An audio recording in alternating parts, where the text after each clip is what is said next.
আমি বর্তমানে দাঁড়িয়ে আছি ব্রাহ্মণবাড়িয়া সদর উপজেলার ৩ নং ওয়ার্ড ফুলবাড়িয়াতে। আর এখানে আসার উদ্দেশ্য হচ্ছে যে এখানে আমার বাল্যবন্ধু সৌরভ, ওর বাবা মুস্তাক আহমেদ খোকন কাকা, উনি হচ্ছে ভাইস চেয়ারম্যান পদপ্রার্থী হিসেবে লড়তেছেন। তো সেই সুবাদে আমার এখানে আসা। তো যেহেতু আমার বাল্যবন্ধু সৌরভের বাবা উনি দাঁড়াইছে, আমি এখানে জনগণের কিছু মতামত নিব যে উনি মানুষ হিসেবে কেমন, বা ওনাকে ভাইস চেয়ারম্যান পদপ্রার্থী হিসেবে যদি জয়যুক্ত করে তাহলে উনি কেমন সেবা করতে পারবে বা ওনার রাজনৈতিক কেরিয়ার কেমন, সেটার সম্বন্ধে আমি কিছু জানার চেষ্টা করব। কাকা আসসালামু আলাইকুম। ওয়ালাইকুম আসসালাম।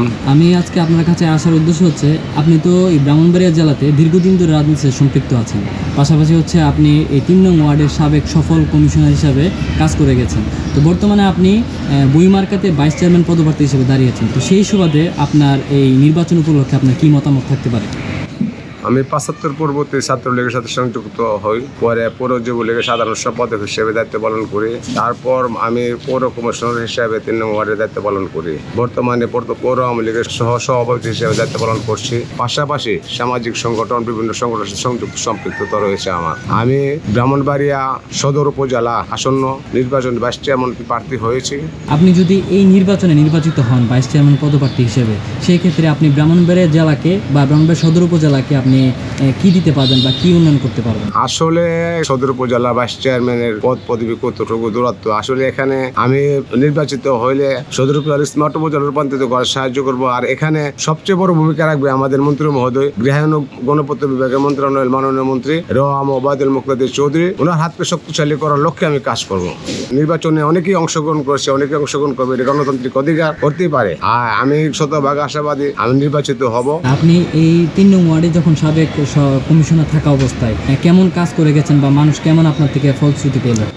আসলে আমাকে সকলে সফল বলে। আমি সফলতার সঙ্গে কাজ করছি। এখানে বিধবা ভাতা, বয়স্ক ভাতা, বিভিন্ন সরকারি যে ভাতাগুলো আছে সুষম বন্টন, পাশাপাশি রাস্তাঘাটের উন্নয়ন, পাশাপাশি সার্বিক সব ধরনের কার্যক্রম আমি করে গেছি, যার দর ওয়ার্ডবাসী আমার প্রতি সন্তুষ্ট। এই জন্য আমাকে সফল কমিশনার বলে।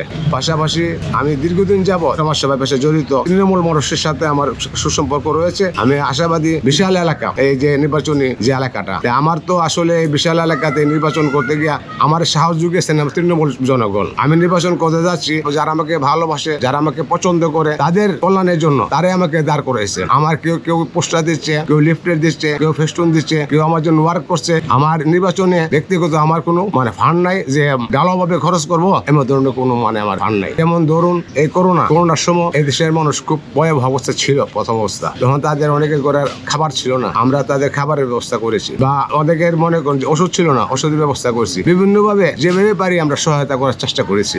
আমি সদর উপজেলাবাসীর প্রতি আহ্বান জানাই, আমি ভাইস চেয়ারম্যান পদে বই প্রতীক নিয়ে নির্বাচন করছি। আপনারা আমাকে ভোট দিয়ে নির্বাচিত করুন। আমি নির্বাচিত হয়ে যেন আমার স্মার্ট সদর উপজেলাকে গঠন করতে পারি। এই এলাকার কিছু স্থানীয় বাসিন্দা আছে, তোমাদের থেকে আমি কিছু মতামত নিব। জি আসসালামু আলাইকুম। আসসালাম। আচ্ছা, আপনি তো এই ব্রাহ্মণবাড়ির একজন বাসিন্দা, তো বাসিন্দা হিসাবে খোকন কাকা ভাইস চেয়ারম্যান পদে দাঁড়ালো, তো ওনার প্রতি আপনার কি মতামত? আমাদের শুধু আমার না, আমাদের পুরো মহল্লারই আলহামদুলিল্লাহ খোকন ভাইয়ের প্রতি অগাধ বিশ্বাস আছে এবং উনি দীর্ঘদিন যাবৎ পরীক্ষিত একজন সুনির্দিষ্টভাবে ভালো মানুষ। উনি আমাদের সাবেক কাউন্সিলর ছিলেন, তখনও ওনার কোনো দোষ ত্রুটি ছিল না। আলহামদুলিল্লাহ মানুষ হিসেবে উনি যথেষ্ট ভালো এবং বিপদ আপদে আমরা যখন যে কোনো ব্যক্তিগত সমস্যায়ও ওনার কাছে গেলে রাত নাই দিন নেই যে কোনো সময় ওনার থেকে সার্বিক সহযোগিতা আমরা পাই। সেই হিসাবে আমরা মনে প্রাণে চাই উনি আমাদের উপজেলার ভাইস চেয়ারম্যান হিসেবে উনি সুযোগ্য আমাদের দৃষ্টিতে, এবং আল্লাহ রহমতে উনি পাশ করে আসলে এলাকাতে মঙ্গল হবে, উনি জনগণের উপকার করতে পারবেন আমাদের এই বিশ্বাস। এই জন্য আমরা আল্লাহর কাছে দোয়া করি এবং সার্বিকভাবে সবাই মিলে চেষ্টা করতেছি ওনাকে যাতে আল্লাহ জয়যুক্ত করেন এবং উনি জনগণের খেদমত করার সুযোগ পান। ওনার কোনো তুলনা হয় না এবং বর্তমানে যারা নাকি ভাইস চেয়ারম্যান পদে দাঁড়াইছে এর মধ্যে উনি হলো ১ নাম্বার, ওনার সাথে কোনো তুলনা হয় না। তো আমরা মহল্লাবাসী এবং সবাই চেষ্টা করব যাতে ওনাকে বিজয়ী করে আমরা আনতে পারি। প্রথমে ছিল ১ নং ওয়ার্ড ব্রাহ্মণবাড়িয়া পৌরসভার, অনেক বড় একটা ওয়ার্ড ছিল। গোকর্ণ ঘাট থেকে ধরে আপনার পাইকপাড়া থেকে মেড্ডা, শরীফপুর থেকে ফুলবাড়িয়া খয়াসার, আপনার নিয়াসেরা, শেরপুর এবং বাগানবাড়ি মুন্সিপাড়া নিয়ে আমাদের ওয়ার্ডটা ছিল। ওই সময় সে আল্লাহর রহমতে কাউন্সিলর ছিল, পৌরসভাতে পাশ করছিল, অনেক সুনামধন্য ব্যক্তি এবং আমাদের ফুলবাড়িয়ার মসজিদ কমপ্লেক্সের সভাপতি। ওনার মতো যোগ্য ব্যক্তি আমি মনে করি না আর আছে কিনা ওনার সাথে। আল্লাহর রহমতে সে সমাজসেবী এবং অনেক নিজের অনুদান দিয়ে হইলো গরিব দুঃখীদেরকে সাহায্য সহযোগিতা করে। আমি পৌরসভার একজন বাসিন্দা হিসাবে খোকন ভাই সম্পর্কে যে মন্তব্যটি করতে চাই তা হলো যে আমার দৃষ্টিতে ফুকন ভাই যাদের সঙ্গে প্রতিদ্বন্দ্বিতা করছে তাদের মধ্যে সবচেয়ে বেস্ট। ওনার সততা, যোগ্যতা এবং সজ্জন ব্যক্তিত্ব নিয়ে কোনো প্রশ্ন নেই। বইয়ের ভিতরে জ্ঞানের আলো, ফুকন ভাই পার্থিব আলো। আমি একজন ভোটার হিসেবে বলতে চাই, এই বড় ভাইকে আমরা ছোট থাকতে দেখেছি বিভিন্ন সামাজিক সাংস্কৃতিক সংগঠনের সাথে উনি জড়িয়ে ছিলেন। আদৌ পর্যন্ত এইগুলি উনি অব্যাহত রেখেছেন। যে কোনো সময়ে যে কোনো বড় বড় বন্যাতে এই যে ব্রাহ্মণবাড়িয়া বিশ্ব রোডে গরিবদের মাঝে উনি চাল, ডাল, এমনকি চিরা, মেস, লবণ ইত্যাদি বিতরণ করতে আজকে পর্যন্ত ওনার এই কর্মসূচিগুলি অব্যাহত আছে। ওনার একটা গুণ হইল উনি আমাদেরকে কোনো গাছ কাটতে দেন না, বৃক্ষপ্রেমিক। আমি আশা করি আমার সদর উপজেলাবাসী আপনারা ভুল করবেন না। আগামী 5 জুনের নির্বাচনে সারাদিন আপনারা বইমার্কায় ভোট দিয়ে একজন যোগ্য প্রার্থীকে জয়যুক্ত করবেন।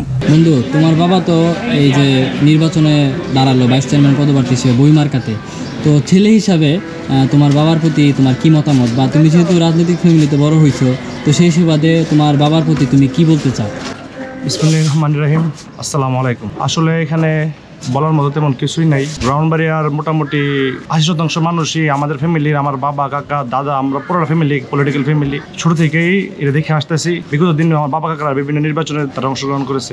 সেই সুবাদে এটা আমাদের লাস্ট নির্বাচনই বলা যায়। বাবার একটা শেষ বয়সের ইচ্ছা, তাই আসলে আমরা এখন দিন রাত এক করে ফেলতেছি বাবার জন্য কাজ করতে গিয়ে। আর আমার বাবা বর্তমানে যে প্রার্থীরা আছে ভাইস চেয়ারম্যান, ওনাদের মধ্যে যদি সব দিক থেকে বিবেচনা করে, যদি বয়সের হিসাব করলেও উনি সিনিয়র, রাজনৈতিক ক্যারিয়ারের কথা হিসাব করলেও উনি সিনিয়র, সব দিক থেকে মানুষ বিবেচনা করে যাতে জুন মাসের 5 তারিখে সংগঠিত নির্বাচনে বইমার্কায় ভোটটি দেয়, এটি সবার কাছে আমার একটা আবদার। আর আমার বাবা এই দীর্ঘ রাজনৈতিক ক্যারিয়ারে কোনোদিন কেউ এই কথা বলতে পারবে না যে কোথাও থেকে 2 টাকা, কোথা থেকে 5 টাকা, কার উপর জোর জুলুম, এই রাজনৈতিক আধিপত্য কার উপর দেখাইছে, এই কথা বলতে পারবে না। এতটুকু আমার আত্মবিশ্বাস। এবং আমরা ছোটবেলা থেকে আমার বাবাকে দীর্ঘদিন রাজনৈতিক দলের সাথে বাবা জড়িত।